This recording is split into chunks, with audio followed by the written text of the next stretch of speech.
ہوگا انسانوں کا ہوگا، اور مخلوقات کا حساب و کتاب نہیں ہے، اور مخلوقات کا حساب و کتاب چرند کا نہیں، پرندوں کا نہیں، جانوروں کا نہیں، ان کا حساب و کتاب کچھ نہیں۔ حساب کس کا ہوگا؟ ہمارا، کیونکہ جنت ہماری میراث ہے اور ہم ہی مکلف ہیں، تو ظاہر سی بات ہے حساب و کتاب تو ہمیں ہی دینا پڑے گا۔ لیکن دنیا میں اور چیزوں کا حساب و کتاب تو نہیں، اور مخلوقات کا حساب و کتاب تو نہیں ہے، کچھ بھی کرے کوئی مسئلہ نہیں ہے۔ کوئی جانور کسی کے کھیت میں جا کے کھا لے، اس کے کھیت میں کھا لے، اس کے کھیت میں کھا لے، اس کے کھیت میں کھائے، ان سے کوئی حساب و کتاب نہیں۔ لیکن ہم اگر حلال کمائی کے بجائے کوئی حرام کمائی کہیں سے ایک لقمہ اٹھا لے، کسی کے مال کو ہڑپ لے، اپنے مال کے بجائے دوسرے کا مال لے لے، اس کا مال لے لے، کسی کا بھی مال لے لے، ہمیں تو ہر چیز کے بارے میں حساب دینا ہے۔ وہ مال جو تو نے لیا حلال تھا یا حرام، فوراً ہم سے حساب لیا جائے گا۔ لیکن جانوروں سے کوئی حساب نہیں، کیونکہ وہ مکلف ہی نہیں ہے۔ بات سمجھ میں آ رہی ہے؟ آپ دیکھیں جانور دنیا میں جو بھی کچھ کرے کوئی حساب نہیں ہے، لیکن ہاں ایک گناہ ایسا ہے کہ اگر جانور بھی وہ گناہ کرے تو میدان محشر میں انہیں اس کا حساب دینا پڑے گا۔ جانور بھی اگر وہ گناہ کریں، دنیا میں اور کوئی کام کرے، جانور اس کا حساب نہیں دینا ہے۔ انسان کے علاوہ چرند و پرند اور کوئی کام کرے اس کا حساب نہیں دینا ہے، لیکن ہاں دنیا میں ایک ایسا گناہ ہے کہ اگر جانور بھی کریں تو اس کا حساب انہیں دینا پڑے گا۔ اور جانتے ہو کون سی چیز ہے؟ وہ ظلم ہے۔ وہ کیا ہے؟ ظلم ہے۔ اللہ کے رسول صلی اللہ علیہ وسلم ارشاد فرماتے ہیں، بخاری شریف کی حدیث ہے، اللہ کے رسول فرماتے ہیں اگر سینگ والی بکری نے دنیا میں کسی بغیر سینگ والی بکری کو مارا ہوگا، اس پر ظلم کیا ہوگا، تو اللہ تبارک و تعالیٰ ان دونوں کو زندہ فرمائے گا، اور بغیر سینگ والی بکری سے میدان محشر کے دن فرمائے گا آج تو سینگ والی بکری کو مار جتنا مارنا ہو، کیوں؟ کیونکہ آج میں فیصلہ کرنے والا ہوں، آج تو اپنے ظلم کا بدلہ اس سے لے لے۔ تو یہ حدیث پاک ہمیں بتاتی ہے کہ اگر انسان تو انسان، اگر جانور پہ بھی ظلم کرے تو اس کا حساب اسے میدان محشر میں دینا پڑے گا۔ اور اگر انسان دنیا میں جانوروں پہ ظلم کرے گا تو حدیث پاک میں اللہ کے رسول فرماتے ہیں جانور لائے جائیں گے، کھروں سے اپنے کھروں سے انہیں روکتے ہوئے نظر آئیں گے۔ اگر کوئی کسی جانور پر ظلم کرے گا، جب جانور پر ظلم کرنے کا یہ گناہ ہے تو آپ سوچیں انسان پر ظلم کرنے کا کتنا بڑا گناہ ہوگا۔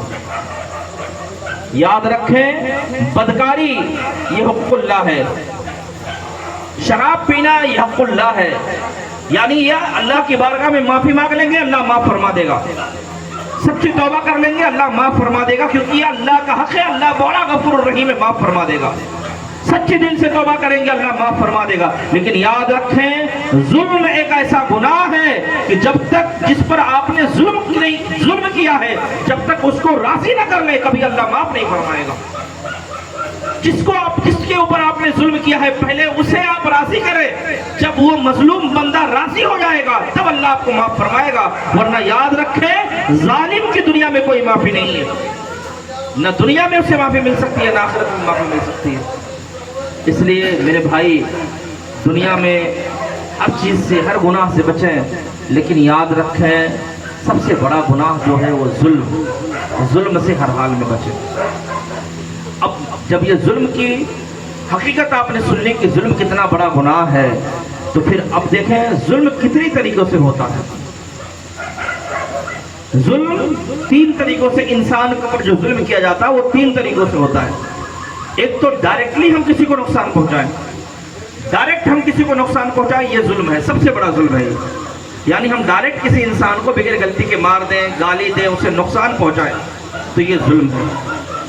ایک دوسرا ہوتا ہے ڈائریکٹلی ہم نقصان نہ پہنچائیں، لیکن جو نقصان پہنچا رہا ہے ہم اس کی مدد کر دیں، جو کسی ظالم کو نقصان پہنچا رہا ہے ہم کیا کریں اس کی، کوئی انسان ظلم کر رہا ہے اور ہم اس ظالم کی مدد کریں تو گویا کہ اس ظلم میں ہم بھی شریک ہیں، ہم بھی ظالم ہو جائیں گے۔ اور تیسرا ظلم کیا ہے؟ تیسری قسم ظلم کا کیا ہے؟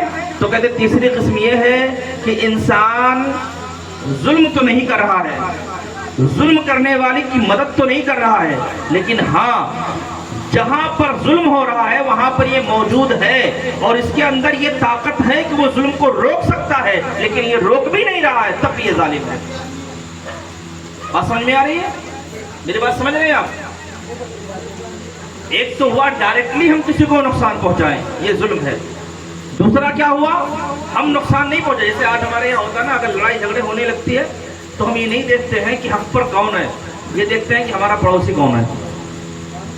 हम ये नहीं देखते हैं हक पर कौन है, हम ये देखते हैं हमारा भाई कौन है। हम ये नहीं देखते हैं कि हक पर कौन है, हम ये देखते हैं कि हमारा करीबी दोस्त अहबाब कौन है। बस आंख बंद करके उसमें कूद गए। मेरे भाई याद रखें, अगर किसी जालिम की हमने मदद की तो याद रखें हम भी जालिम हैं। और याद रखें जुल्म अपना रंग जरूर दिखाता है। ये कभी सोचिएगा भी मत कि जुल्म करने के बाद आप बच जाएंगे। आज ये मुहर्रम शरीफ का महीना चल रहा, आपने सुना होगा मुहर्रम शरीफ के वाकयात कि मैदान करबला में यजीद ने इमाम हुसैन और आपके साथियों पर कितना जुल्म किया।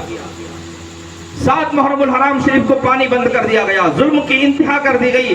जिन मुकद्दस मेहमानों को चिट्ठियां लेकर 150 चिट्ठियां लिख करके बुलाया गया था, उन्हीं मुकद्दस मेहमानों को, बाबरकत मेहमानों को तपती हुई रेगिस्तान पर 7 मुहर्रम को पानी बंद कर दिया गया।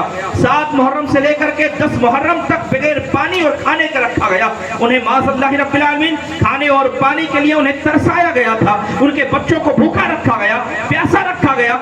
10 मुहर्रमुल हराम की सुबह होती है और उसके बाद जंग का आगाज जब हो जाता है, उसके बाद में एक एक करके जामे शहादत इमाम हुसैन के साथी और जानिसार एक एक करके जामे शहादत नोश फरमाते हैं। जुल्म की वो दास्तान नकल कर दी जाती है कि सुबह क़यामत तक फिर ऐसा जुल्म किसी के ऊपर नहीं किया जाएगा। जुल्म की वो दास्तान नकल कर दी जाती है। छोटे छोटे बच्चों को नेज़ों से शहीद किया जाता है, छोटे छोटे बच्चों को भालों से मारा जाता है, छोटे छोटे बच्चों के ऊपर तीरों की बारिश की जाती है। खुद इमाम हुसैन पर 72 या 73 जख्म तीर और तलवार के आते हैं। लेकिन जालिमों ने इसी पर बस नहीं किया, बल्कि जितने लोग शहीद हुए थे सबके सरों को तन से जुदा कर दिया जाता है, सबके सरों को काट करके नेज़े पे उठाया जाता है, सबके जिस्मों को इकट्ठा करके, तमाम इमाम हुसैन के चाहने वालों के जिस्मों को इकट्ठा करके उन पे घोड़ों को दौड़ाया जाता है। उनके जिस्म के घोड़ों को, उनके जिस्म पर घोड़ों को दौड़ाने के बाद में तमाम जिसके आज़ा अलग अलग हो जाते हैं, सबको बेगौर कफन छोड़ दिया जाता है। सिर्फ यहीं पर बस नहीं किया जाता है, बल्कि जो ख़वातीन इस्लाम मुक़द्दस साहबजादियाँ, मुक़द्दस साहिबजादियाँ, नबी करीम की घरवाली जो मुकद्दस साहबजादियां बची हुई थी, उनके खीमों में आग लगा दिया जाता है, उनके दुपट्टे छीन लिए जाते हैं, उनके कानों की बालियां खींच ली जाती हैं, उनके मकानों में आग लगा दिया, उनके खीमों में आग लगा दिया जाता है। अलगर्जिया की उन पर भी मुसीबत के पहाड़ तोड़े जाते हैं। यही नहीं, हत्ते बीमार आबदीन जो खीमे में बीमार अपने बिस्तर पर खीमे में लेटे हुए थे, उन बीमार आबदीन के हाथ में हथकड़ियां डाल दी जाती हैं, पाँव में बेड़ियां डाल दी जाती हैं। जुल्म और बर्बरियत की वो दास्तान नकल कर दी जाती है कि जब कोई धड़कता हुआ दिल इस वाक़े की तरफ देखता है तो इंसान की आंखें आंसू बहाने पर मजबूर हो जाती हैं। मैं कहना चाहता हूं, इन जालिम यजीदियों ने जो इमाम हुसैन पर जुल्म किया था, मेरे भाई याद रखो, जुल्म का बदला जरूर मिलता है। सिर्फ चंद ही दिन गुजरे थे, सिर्फ चंद साल गुजरे थे, उसके बाद जब मुख्तार बिन उबैद सख्फी जब कूफा का हाकिम होता है, इमाम हुसैन रज़ियल्लाहु ताला अन्हु को जिन लोगों ने कत्ल किया था, चुन चुन करके उन्हें कुत्तों की तरह कत्ल करना शुरू कर देता है। 22,000 लश्करी वहां शामिल थे, लेकिन 1,40,000 लोगों को उनके मुकाबले में कत्ल किया जाता है। एक एक करके कत्ल किया जाता है, उनकी पूरी नस्ल को खत्म कर दिया जाता है, उनके खानदान को खत्म कर दिया जाता है। एक एक यजीदी को जो भी उस लश्कर में शामिल था, जिसने उसने मदद की थी, सबको चुन चुन कर कत्ल किया जाता है। जिन्होंने सोचा था कि आज इमाम हुसैन के मुकाबले में तलवार लेके आ जाए, तीर लेकर के आ जाएंगे, यजीद की तरफ से दौलत मिल जाएगी, दुनिया हमारी हो जाएगी, दुनिया में नामो नमूद हासिल हो जाएगा, दुनिया की मालो दौलत हमारे हाथ में हो जाएगी। उन लोगों ने अभी चंद साल गुजरे न थे, सिर्फ 5 साल का जमाना गुजरा था। 5 साल के अंदर हालात में वो करवट बदले कि जितने यजीदी थे सबको चुन चुन करके मारा गया और सबको कत्ल करके बता दिया गया। याद रखो, जालिम चाहे जितना आगे बढ़ जाए, लेकिन जुल्म की इंतहा जब हो जाती है तो अल्लाह ताला किसी न किसी को उन जालिमों को बर्बाद करने के लिए भेजता है और फिर उन जालिमों को अल्लाह उनके जुल्म का बदला अता फरमाता है। ये तारीख के औरात को हम उठा करके देखें कि तारीख हमेशा अपने आप को दोहराती है। जो जुल्म करता है, यजीद समझा था उसके पास कितनी फौज थी, 22,000 तो सब मैदान करबला में थी, तकरीबन 3 लाख के करीब उसके पास फौज थी। जो उसकी सल्तनत है, 3 लाख के करीब उसकी फौज थी। वो समझता था क्या, दुनिया की बड़ी से बड़ी हुकूमत हमारे सामने टिक नहीं सकती है, मैं ही सबसे बड़ा बादशाह हूँ, लेकिन उसे खबर नहीं है कि बादशाहों का बादशाह मेरा परवरदिगार है।